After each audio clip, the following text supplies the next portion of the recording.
Up first is something truly unremarkable.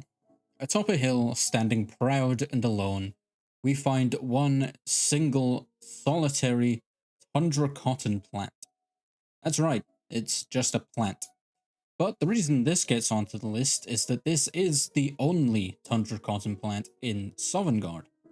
There are ample mountain flowers and trees and grasses, but just one of the lonely tundra cotton. But it being so alone here almost makes it seem like it was planted by someone, somehow. An interesting thought, but there's not much more to say here, so let's leave things as we found them.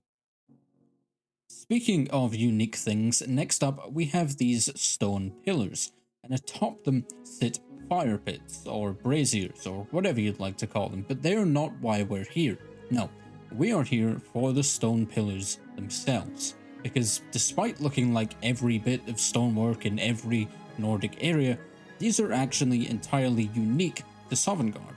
On inspection, they appear to be almost a mix of Nordic or Admoran and giant craftsmanship, which would make some sense. Giants have been recorded working with Nords and possibly even being from Atmora themselves. But this is not the last unique thing we will find here. Alright, this next one had to come up at some point. I'm sure you all know this one, but there is a chance someone hasn't heard of this, and it is a classic. If you've been to Sovngarde at all, you will have noticed these giant hooded statues, almost reminiscent of the Greybeards, watching over Sovngarde from up high, just as the Greybeards themselves do from their keep on the throat of the world. But once you've walked past these statues, once you've turned your back, they will move too.